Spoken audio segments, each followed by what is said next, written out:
Yeah, a few seconds.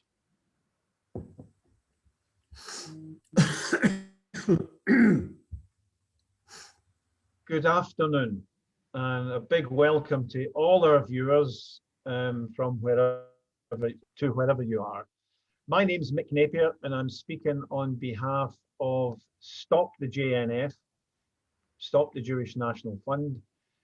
We've had a galaxy of very well-known speakers who've contributed greatly to the conversation around the JNF, but I'm really especially delighted this afternoon to welcome Erik Ader. Erik, a very big welcome to you and thank you for joining us today. Thank you very much. It's my pleasure to be here. Erik, for his sins, was a diplomat. I don't know if he met British diplomats and found that there was often a level of distrust, but he is a remarkably honest man, and he is here both in his own right for what he has done in solidarity with the people of Palestine, for what he might do in the future by telling the story of the JNF. But also the story has to start with your amazing father, Erik. I confess that when I read the story, I had a tear. I think it's extremely moving. It's very inspiring, and it's just. I mean, let's start off with that. Your father was the Reverend Bastiaan Jan Ader, and why should people interested in the JNF know about your father? Let's start with what he achieved before his untimely end, Erik. Well, what he achieved, maybe the best way to tell you about it is to go a little bit through the history which led to the achievement. He studied theology, became in Scottish terms, Presbyterian reverend. He was from that same denomination. He was wondering what to do exactly with... Sorry, can I interrupt you? He's coming from a sure. Scottish Presbyterian, tradition. No, he came from a tradition which is most akin to what is the Scottish Presbyterian Church. Well, we're going to try to lay claim to him ever so slightly. Please continue. No. It's the Dutch Reformed Church, but it's very similar to the Scottish Presbyterian Church. So for a Scottish audience, I would refer. I made that comparison. He considered he before the war he went on his bicycle to Jerusalem as a kind of pilgrimage, as a kind of also educating himself as a beginning reverend, visiting the Holy Land and see it for himself. And he came across actually what had been a Scottish missionary post. When he went on to Egypt, he was tempted to take that position, which would become vacant, not so much later, but when he applied, it had been given already to someone else. And instead of going to that missionary post abroad, he and his wife, they opted for going to an area in the Netherlands where secularization had struck already. So they saw it as an area for mission, and also an area where there was rather strong socio-economic discord between very, very wealthy, well-to-do farmers and very poor farm hands. They saw that as their challenge, as their mission, and all that went well till in May 1940, the Netherlands was invaded by the Germans. That did not affect them that much in the beginning, nor anybody else in the Netherlands particularly. But then gradually the Germans came with all sorts of rules and regulations of their own, and particularly rules that were gradually shrinking the space in which Jews were allowed, were able to lead a normal life, gradually telling them also to move into specific areas like ghettos, one in Amsterdam. And my mother had worked in Amsterdam in a place where she had contact with Jewish colleagues.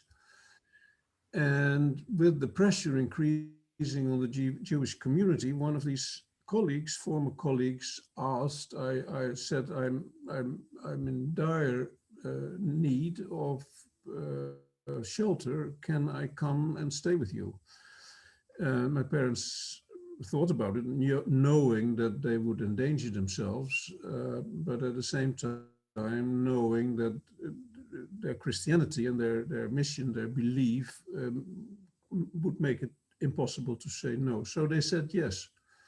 After some sort of a couple of hours only thinking about it, they invited her, but they also said you will have to be in a secluded area in daytime in the attic in the months where we live, because people walk in daytime, they walk in and out. We can't all of a sudden tell them not to do that anymore, and you have to be it has to be completely secret.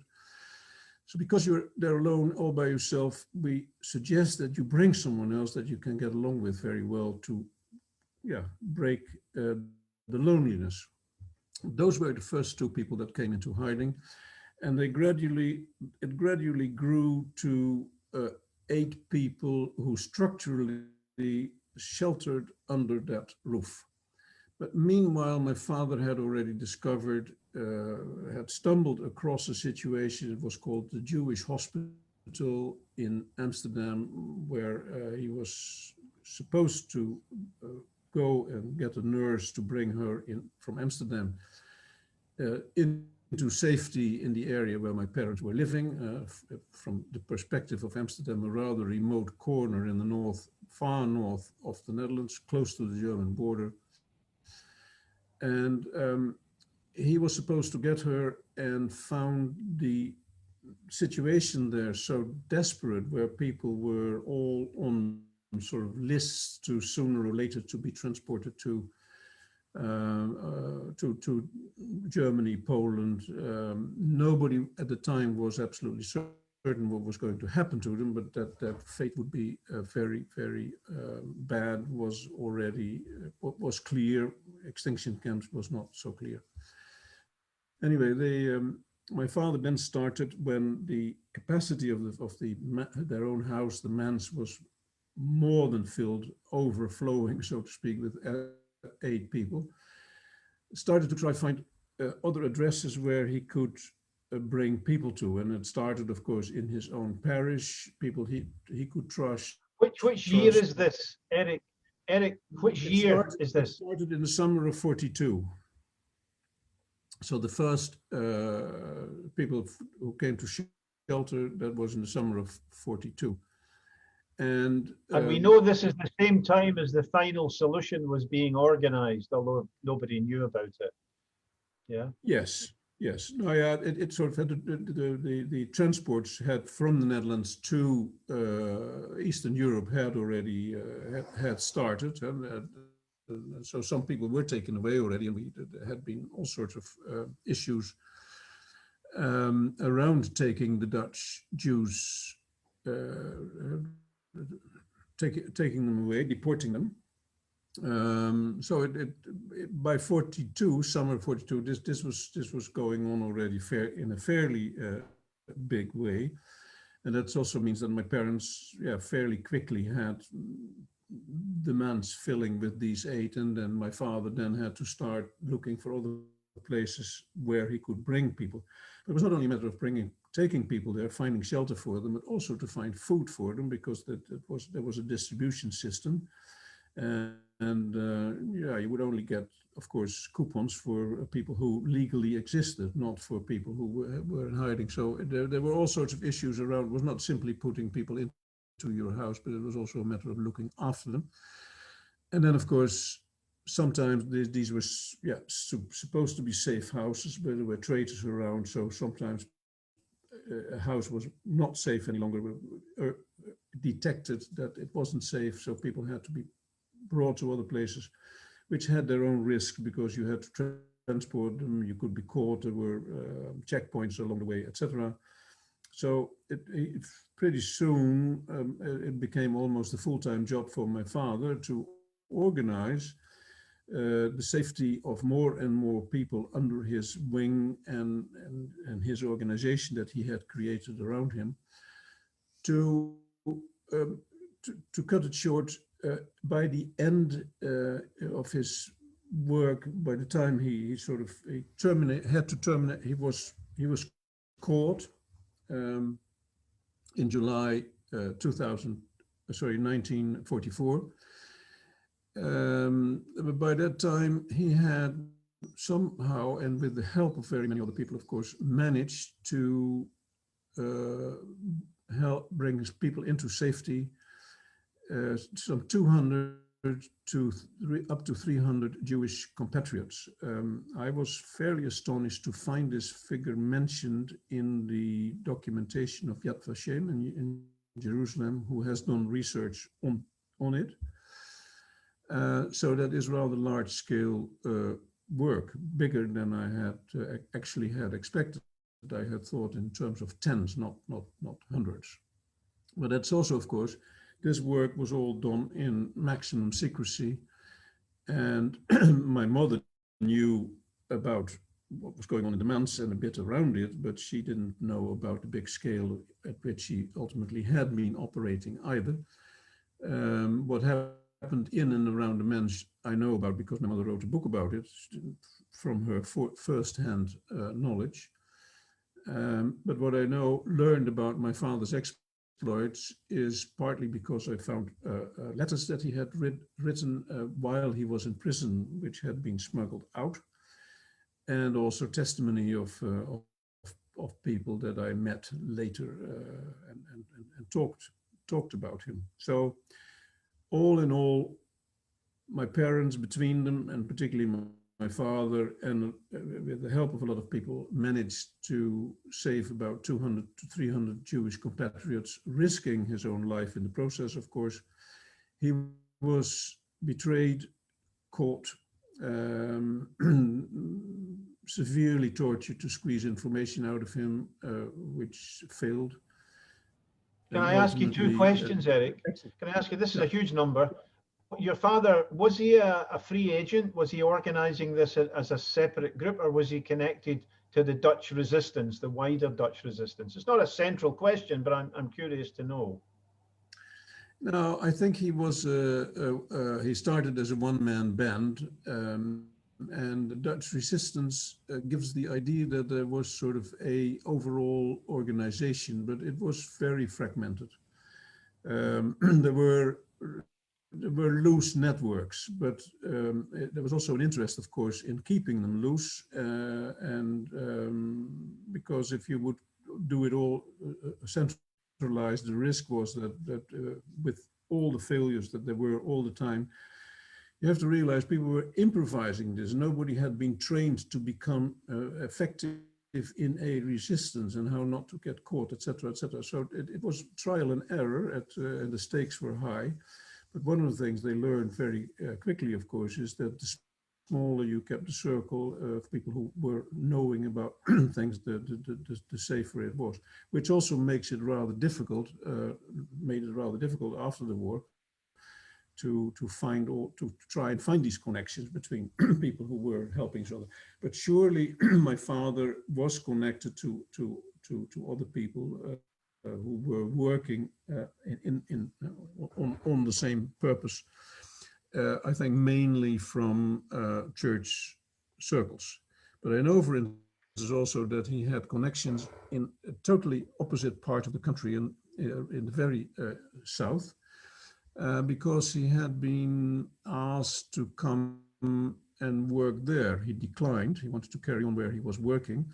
But through the contacts with these church people, he mobilized these people to help him in his work, and which also then, of course, helped, because that was not immediately suspect that he would have connections in that other part of the country.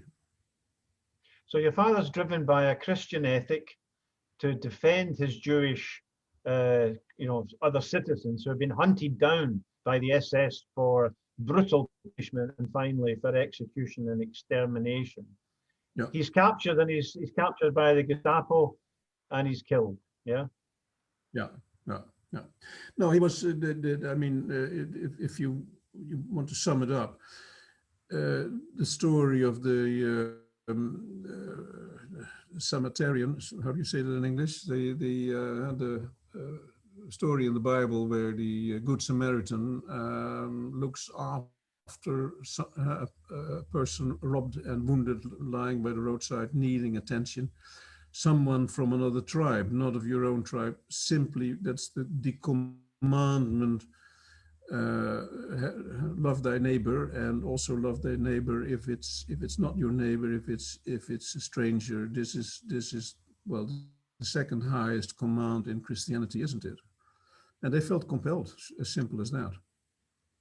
Yeah. So your father was a martyr. He was taken by the Gestapo, tortured, gave away no information, and then they executed him. Amazing story. When did you find out? Did you have any connection with whose lives he had saved? Those who had survived the war because of his activities? Well, I knew some people in the Netherlands who had survived the war thanks to my parents, and I knew also that there were contacts with people in Israel. As young as I was, I remember that at one time we were in Amsterdam visiting people, and there was a bit of an atmosphere of farewell. And that's correct, because these people were on the verge of emigrating to Israel, maybe in 1950, 51. So my mother stayed in touch with some of the people that they managed to save who did emigrate to Israel. And she visited them in, I think, 1962 or 63 upon their invitation. At the time also, she planted a tree in her and my father's name at the Avenue des Justes at Yad Vashem.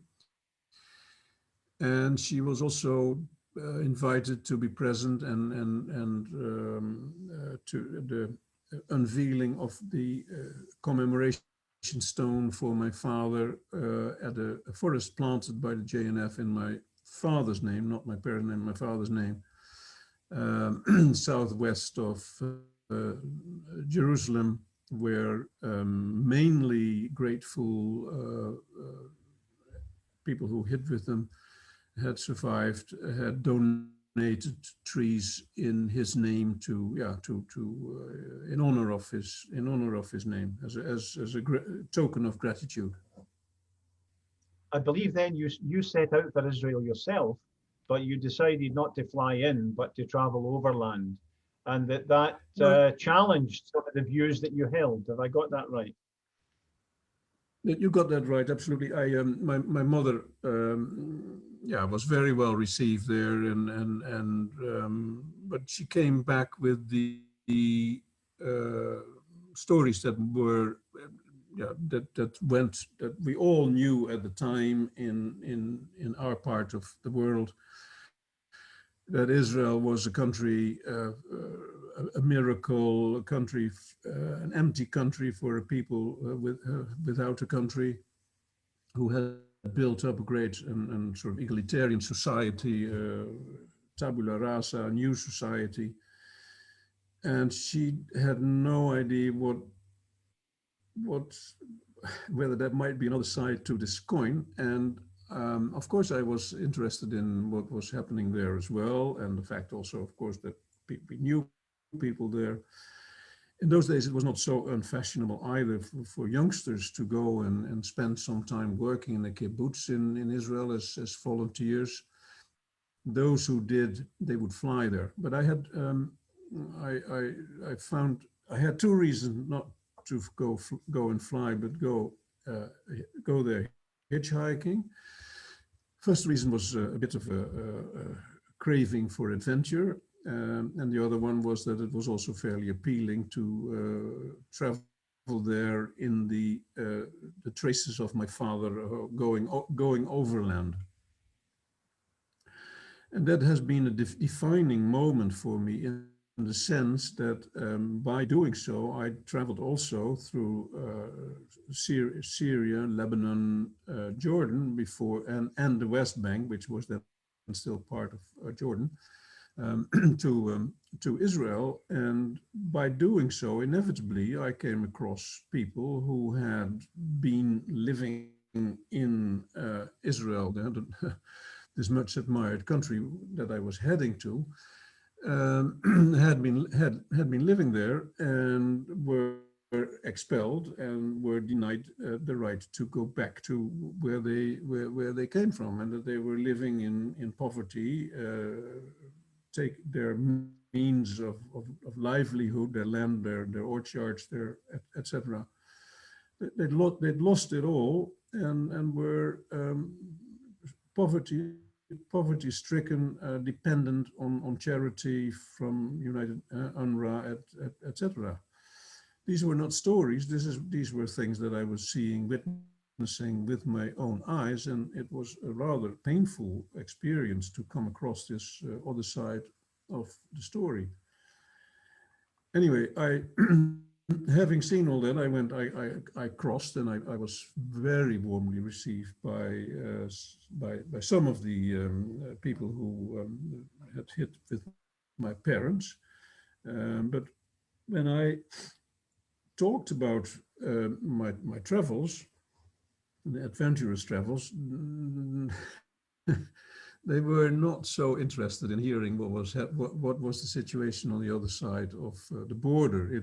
That was obvious enough to strike me. It was how is it in Holland? How is it with your family? It was a bit as if I was arriving as a family member, arriving with a plane by people in another continent, but as if I had not been traveling overland to them. And I, for circumstances that are not very relevant, I was forced to go actually quite quickly back. So I spent only a good week in Israel at the time. And on my way out, I visited also the forest planted for my father, which was a bit of a surprise because I thought it was a forest like any forest in Europe. But of course, the trees were this high. They had been standing there or planted only there for 12 years or something. But there was the commemoration plaque, and I was with someone working for the JNF who had taken me there. And well, we were in a bit of a hurry. I was only sort of taken. We had to carry on. And but at the end of our small, short stay there, I didn't notice anything which alarmed me. He started singing the praise of his employer, the JNF, and how they were making these barren hills green. And it was not very far from what was then the Green Line. And he said, it's all green here. And when you look across the Green Line in the distance, you can see that it's all brown there. And if we created this, and if we would leave here, it would in no time, it would be as brown and barren as over there. It struck me as rather unpleasant, racist, almost language about people being lazy and dirty and incapable. And so I challenged him. I said, well, I have been on the other side and I have seen irrigated land in Jordan, and I found the people most pleasant and far from lazy. And I just do disagree with you, and that didn't go down well, and the atmosphere got a bit icy. But anyway, he dropped me at the airport, and that was the end of that story. But it made me think, and I started reading. I started reading about the conflict, and I found out that there was a whole different reality from the reality that I was brought up on in our part of the world. And So you got a shock when you went to Israel. Sorry to interrupt. You got a shock when you went to Israel. You then do you then studied the situation generally to find out what was happening, and then how did you find out what had happened under the forest that was a tribute to your father? How did you discover that dark secret? No, that that took me a long time. I ultimately went into the Foreign Service. I actually served in the 80s in Lebanon, in Beirut, but also side accredited to Jordan, including the West Bank. So I was in the region, but I was, of course, then not allowed to go into Israel. So it was not till 2004 that I visited Israel proper again. Also a bit because I was then accredited in Oslo, and of course, I was also then dealing with following the Oslo peace process from a professional point of view.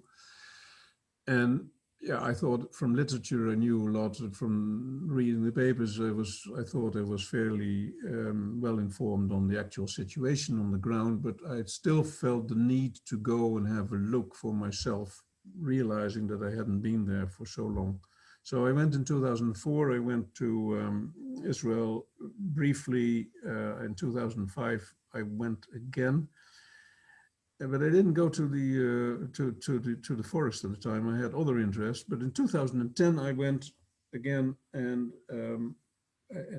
also visited the forest. And I found the forest was a bit thinner at lower on, so I could see more of the terrain proper rather than young trees only. And evergreen trees, and I was by myself. I had time for a good look, and I noticed that I saw the traces of terraces. So terraces you build on slopes to keep the earth. And I looked again, and I saw olive trees with sort of circumference of 1 or 2 meters, old olive trees, and that triggered my. I wondered. This was not barren land. What was here before? People have been cultivating this, and so I went to the kibbutz nearby and asked them, "Can you tell me what was here before?" And they said, "Oh, before 1948, no, we don't know." And to be quite frank, that doesn't interest us either. What we do know is that there were already Jewish settlements here in Roman times. That was the information I got from them.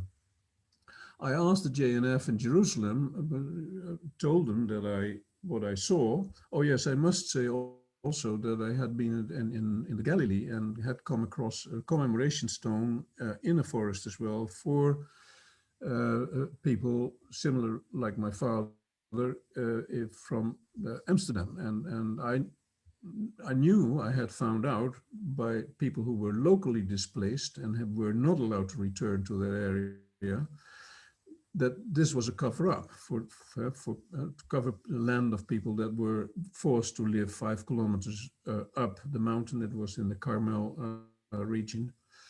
So I knew already a bit then what to expect. And I told the JNF, the person I talked to, they were very evasive. It was very difficult to finally get someone who was willing to talk to me in adequate English.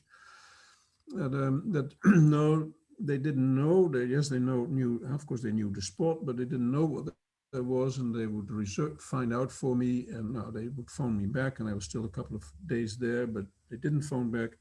I mailed them from Oslo. I phoned them from Oslo, and every time it was, "No, we haven't found out yet, but we will contact you when we have." Well, then I realized that no, they're never going to tell me what I want to know, because the whole game name of the game is that they want to cover what I exactly what I'm trying to discover. They're not going to blow this cover. So I turned to Sochrot, a Israeli NGO, which has tasked itself with doing something about the collective amnesia of Israeli society by uncovering the history of the land. And the history of the land is there are actually something like 550 villages that were destroyed and properties and wiped off, not only off the map, but also wiped off out of practically from the landscape, very often by these tree planting activities of the Jewish National Fund. It's simply a way to cover what was there, to wipe out history, and to make it look like places of innocence, which they are not. The name of the village, one of the villages that was obliterated that you discovered under the forest, Bayt Natiff. Yeah. I found that with the help of you discovered agricultural terraces. Sorry to interrupt you, Erik, but you found the remains of agricultural terraces, very sophisticated agricultural system to use what water there is to best effect to maximize the cultivation. So this isn't making a desert bloom. This is turning a blooming area, a wonderful agricultural area, into a ruin. Yeah. And how did that make you feel? Yeah, into a ruin and then make it into a forest and make it look nice again, but rather different. But not only did I find the name of the village thanks to Sochrot, but also with the help of Sochrot, and I can't remember, so some contact I had in Palestinian contact in Jerusalem. I found people who had actually were youngsters when they were expelled from that community, from Bayt Natiff, and I interviewed one of those when I was there, and on another occasion I interviewed someone else, and from these interviews I got a very clear picture of what that village had been like. It was actually a cluster of villages all together with something like nearly 2,000 inhabitants, a cluster of villages. It was in the hills, but on the slopes of going down to a valley, a very fertile valley. They had part of the fields in the valley. They had in the hills, less fertile and less well watered. They had their orchards.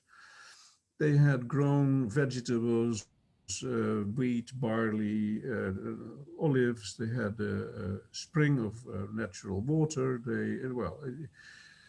It was, in short, a flourishing, blooming agricultural society, people being relatively well off, living off the land, and all this was taken from them, and they were reduced to paupers. This is a picture of your father and also Bayt Natiff. Can you describe it further, what you uncovered, Erik? Well, I didn't. There was not much to uncover any longer because, first of all, when the inhabitants were driven out, by the look of it, these are pictures of the event with the Israeli soldiers standing in the foreground. Quite a bit of houses were still standing. One of the people I talked to later witnessed that they had been back in '67 when the Green Line was, you could say, obliterated, and they were good. It was only 25 kilometers from their from the refugee camp where they were living. So they went there on sort of had a family picnic under the charub tree, not far from their house, and 3 out of 4 walls were still standing, and the roof was still on these 3 walls, was still sort of hanging over it. But not so long ago, not so long after that, bulldozers came to flatten it, because Israel did not want Palestinians from the refugees camp. It's probably happened all over the place, to go back to these. Now they could to go back to ruined places and make their claims and even try to go back there and live there. So at least Bayt Natiff was completely razed, and what we found when we went there in the company of Sochrot, we found particularly remains of cactus trees that were used in the villages as fencing. We found the odd olive tree, and we found remains, low parts of walls that had been sort of still there, so foundations call them, and graves, which of course was on the ground. So if you would, they survived the razing with the bulldozers. So you're saying that the obliteration took place in more than one stage. There was the out of the people in destruction in 48 as part of the Nakba. But later, when Palestinians took advantage of the disaster of 67 to revisit their property and their homes, then there was another bulldozing, another, to finalize, to complete the obliteration. Is that right? And do you think it was linked to this effort by Palestinians to re-establish a link to the land?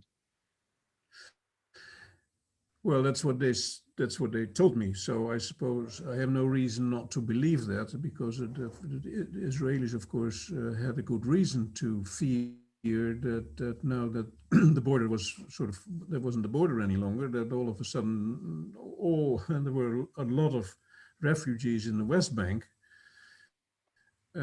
still living in the West Bank in camps, very often not that far from where they had been living, that they would return, and they were called. No, I start thinking, I think actually that in that kibbutz, in Halamet Hay, the nearby kibbutz, they told me that, because yes, I remember that, at least I remember that one of the girls said, that they came back and they were called troublemakers. And yes, now I recall that story correctly. There they were said, no, the village wasn't there anymore, and what was left then was in 68, 67, 68, I think, raised because they were bothered by troublemakers coming from the West Bank. People who had been troublemakers who wanted to go back to their homes. And you discovered what happened then. You had discovered that the forest honoring or dishonoring your father was a crime scene. What did you do afterwards?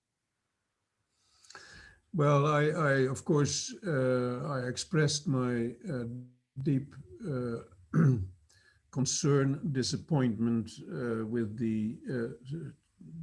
towards the JNF, that my father's name had been abused, and my father, who had been with his wife, been standing up for human rights, for other people's lives, that he was honored, so to speak, by one of the most severe violations of human rights, were deporting people, ethnic cleansing, rates amongst the most severe violations of human rights. This linkage I found of despicable ultimate cynicism, and but that's where I left it. But I still had an uneasy feeling. Well, yeah, is this the end of the story? So it kept me thinking about it, and finally it occurred to me that one way of dealing with it was to publicly denounce the JNF on the crime site. But not only that, I had visited, also in 2010, I had been in the West Bank. I had visited a village where not so long ago settlers from a so-called illegal settlement, but of course they are all illegal, but this was then a sort of a non-authorized, at the time not authorized settlement, had vandalized orchards of the village of Farata. And I went there to see that with my own eyes, and when I thought about the whole situation, I said I want to do two things. One is denounce the JNF on the spot, and the other one is, yes, 1,100 trees have been planted in my father's name in totally wrong place under very false skies. I'm going to balance that with planting 1,100 olive trees to give moral and material support to people who live under duress, under the pressure of settlers who are actually doing at the moment the same what was done in 1948. This is not a very quick process where people get laden onto trucks and dumped across the River Jordan, but this is a gradual process of taking their means of livelihood to either to encourage them to emigrate, and if not, then to offer their labor at rock bottom prices to build the settlements for the new colonialists. So to balance that, I will plant trees for these people. How does one do that? Well, there is the International Olive Tree Campaign, so they of course help me. I did not manually plant 1,100 trees, but there was a ceremony on the 20th of November 2016, commemorating, it was 72 years ago that my father had been executed. Well, there were 900 trees were already planted, but in a ceremony, 200 more were planted in my presence and partly by myself personally. And the day after, with Sochrot, I went to Bayt Natiff and expressed my my feelings about the events there. What had been done by the JNF, and also just the very false pretense, as if this was barren land, while it was obvious that it had been a very well-to-do, flourishing agricultural community. Make the so desert this is bloom. Sorry, Erik. Sorry. This is you at Bayt Natiff? This is me at Bayt Natiff. I just put on my glasses to see if I can read. We did put signs up there, and I opted to put the sign up for the place where the school, Bayt Natiff school, stood. Erik, yesterday was the anniversary of one particular massacre in Deir Yassin. It's the most notorious, but it's not the biggest, and it's part of a huge list across geography in 48 and across time since 48. So the Nakba is inevitably accompanied by enormous violence against the Palestinian people. Your father died fighting a genocidally racist regime and trying to protect its most, the Jewish victims and potential victims. And then your father's honored or dishonored to cover up another grotesque racist crime. What can people do to support you if you wish to take this forward and educate people about what happened? What do you think others ought to be doing? This is a webinar by Stop the JNF, and we organise specifically to educate and to challenge what the JNF does. Would you like to contribute? Would you like to suggest, in the light of what your father did and how his name was abused, what people can do going forward to support your friends here, Khader Dibs and the other guy from Bayt Natiff? That's a long-winded question. Can you answer it? I think what can be done is basically raising awareness. There's still way too little known about about this history. There's still a lot of disinformation going on about the Israeli-Palestinian conflict. There's still a lot of unchallenged information propaganda going on about what the JNF actually is doing. That should be challenged, should be exposed. What is done by you is for that reason very commendable and should be done as much as possible. I think the first thing in all these issues is finding the truth, finding what are the facts rather than the myth. How does one spread this awareness? Well, I'm not an expert in the field. I do think, though, for instance, also that it is very important that the BDS movement will gain strength and that people will support it. It is also very important that the IHRA definition of anti-Semitism, which has been hijacked by the Israel lobby, will be replaced by the Jerusalem Declaration against anti-Semitism, which has cleaned it from these from the what's called weaponizing it to smother criticism of Israel. Another way is to support the international olive tree planting campaign, because it is, I think that is important on two counts. The first one is that I think it is very important for people in Palestine to not only have material support, but also moral support. They must very often think that the rest of the world has forgotten about them, and which is actually mainly true. But all the mental support they can get is also very important for them. And it is also a signal, maybe to some extent, for Israel that what Israel is doing by gradually squeezing the space for the Palestinians is not going totally unnoticed.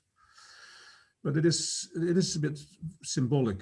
Israel is more and more convinced that it can get away with anything it is doing, and it has learned that is the case because the world is not prepared, is clearly not, in effect, prepared to take any action. But Erik, sorry, Erik. I've got you here as an ex-ambassador for an EU country. There was a famous poll carried out by the EU, I think in 2004, financed by the EU, and citizens across the 15 countries at that time were asked their opinions of many, many different states, including Israel. And the results were so unpleasant for Israel that Israel came top of the poll as a danger. The EU Foreign Affairs spokesman apologized to Israel for the opinions of EU citizens and promised him that those opinions would not be allowed to interfere with EU policy towards Israel. Are you familiar with this, Erik? It has sunk a bit in my memory, particularly the latter part, but whether it was said or not, the effects point in that same direction, in the sense that we have an association agreement with Israel, we and the European Union with Israel. And for a long time, there has even been talk about intensifying it and expanding it, even though in the preamble of the text of this agreement, this association agreement, it says that it's based on respect for human rights and something else, can't reproduce the detail, of which Israel is in clear violation. And I think we make fools of ourselves by not taking this seriously and not holding Israel, take them to task over it, because the preamble says that yes, it is clear that if these conditions are not being met, then the association agreement will become ineffective, and it's still in effect. and it should not be in effect because, yeah, if we take ourselves seriously, if we see ourselves as defenders of human rights, which we do, and we hold ourselves in great esteem, then I think words should be followed by action.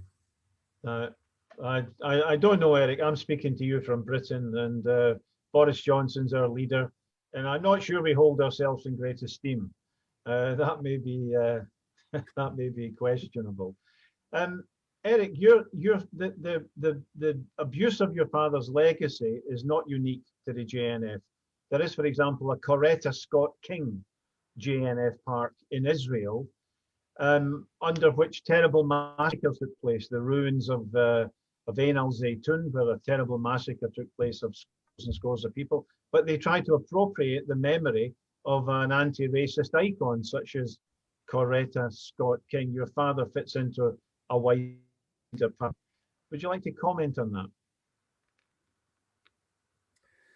Well, yeah, it's small consolation that my father is not alone, not alone in this.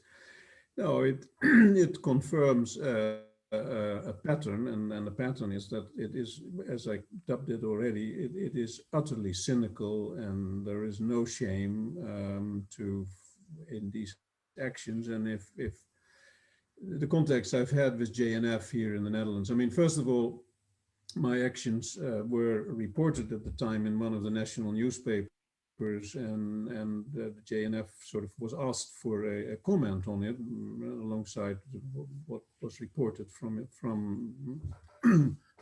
Israel at the time and the West Bank. And they had the guts to sort of say things like, we have never been contacted, and the family, we've never heard of the family before with objections, not from the sons either at the time when the stone was, that sort of stuff. No, the sons were when the stone was revealed, 10 and 12. I mean, what do you expect? And that I never tried to contact the JNF about this before was a blatant lie. Yes, they then, when I challenged them on that, they said, no, we didn't mean JNF in Jerusalem, we mean JNF here in Amsterdam. That it is beyond the pale. I'm even surprised that I bothered to talk to them, because it's all of the same nature, totally shameless. One question for you, Eric, is would you like to force officially the removal of your father's name associated with this crime scene of Bayt Natiff? I know. I think you told me earlier, and you've mentioned that the plaque in your father's name is vandalized. But the question from a viewer is: would you like to push officially to disengage your father's name with this amazing record that he has of anti-racism from a racist crime scene? I haven't thought about it in those terms. There is no plaque re-erected. JNF asked me at one point, is there any way that we can reinstall a plaque, and that how do you see that? And I said, no, yeah, maybe, let me think about it. When you put the plaque up, then put a plaque next to it, some story of what was there before. Give the story of Bayt Natiff alongside the plaque for my father. But I didn't give it follow-up, because I know that even if they would install such thing, it would not survive more than a week. It would be, of course, it would be vandalized, being taken away. So I've dropped it. It's not there anymore, as far as I know. It's not planted in the name of my father. It's undone. Eric, we're coming up to the top of the hour. I want to thank you very much for giving us your time. I hope we can cooperate going forward against the JNF. Would you like to make some closing remarks before we make a few announcements? Well, I'd hoped there would be also some some questions maybe, and I would be happy to answer them. Would I make closing remarks? Well, I haven't thought about them. No, the myth of Sisyphus. It is an uphill battle, but do carry on. Even if the goals seem unattainable, one one should not give up fighting, exposing injustice. That's what I would say as if asked for final words. I did say final, but someone's asked me, was there any public reaction inside Israel when you protested in view of your father's legacy? Did it get any publicity at all inside Israel? Not that I remember, but I have to say that when I went at the ceremony organized by Sochrot at the site of Bayt Natiff, where I denounced the JNF, there were about 60, 70 people, and or maybe nearer 100. The vast majority of them were Israelis. So there are people who are in Israel who are, of course, critical of what the government's doing, what's been done in their name as well. And I do have very good friends in Israel who are in the opposition, who are trying in their own way to amend for what's being done. Another question, Eric, relates to ongoing ethnic cleansing of the village of Arakib, which has been demolished so many scores and scores of times. But there's something there called the Ambassador's Forest, which is taking over some of the Al-Arakib land. Do you know anything about that on a professional basis? Do you know if your family were not asked for permission to use your father's name? Have these ambassadors been approached, or have they just approached at all, or is it the case of the GNF with its usual duplicity?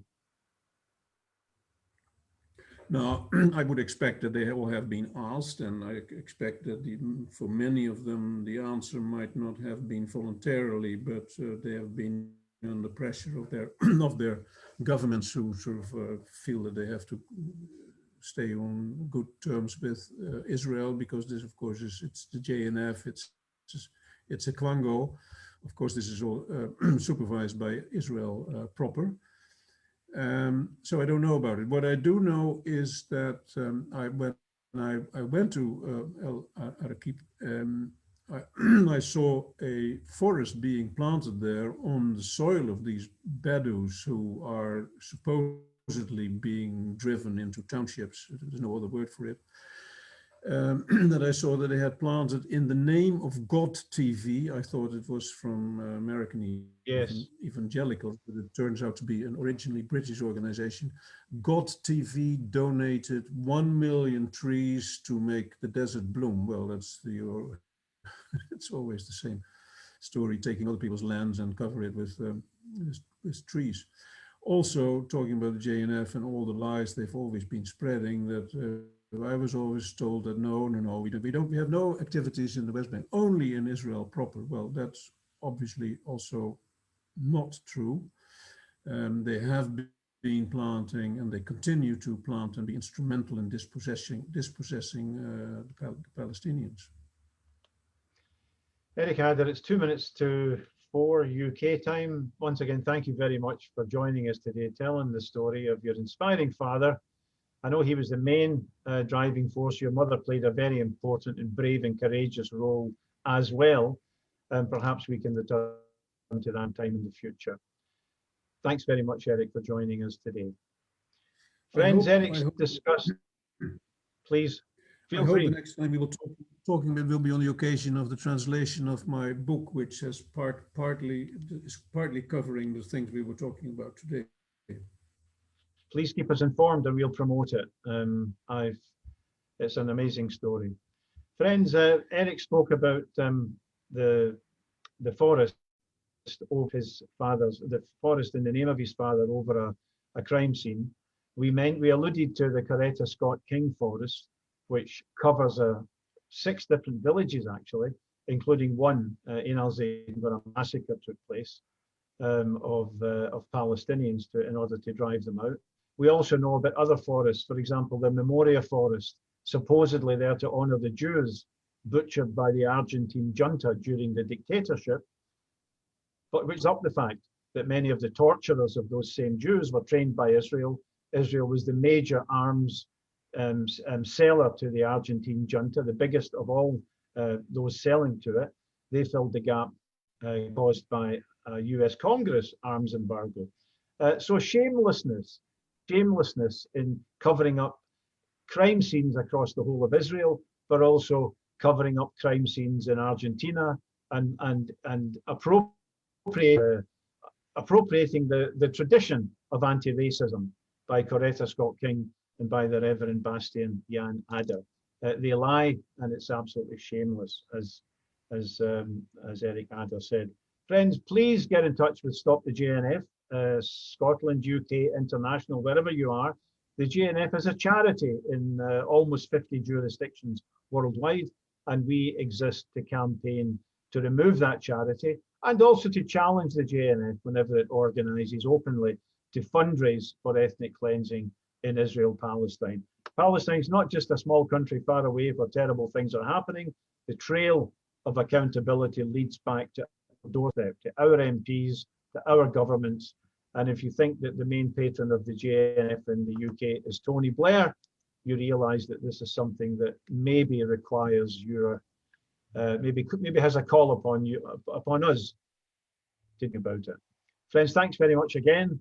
The final lecture in the series next month is with somebody that most of you will know, and that's Ilan Pappé, exiled Israeli historian, author of many, many books, but including, oh, I can't reach it here, including the well-known ethnic cleansing of Palestine. We're waving books at each other. Yes, you've kept the dust cover, Erik. Friends, thanks again. Get in touch with Stop the JNF. It's not difficult. Register for the final talk with Ilan Pappé. And thank you very much for joining us this afternoon to listen to Erik Ader on his father and the village of Bayt Natiff in Palestine. They're linked. Thank you very much and goodbye.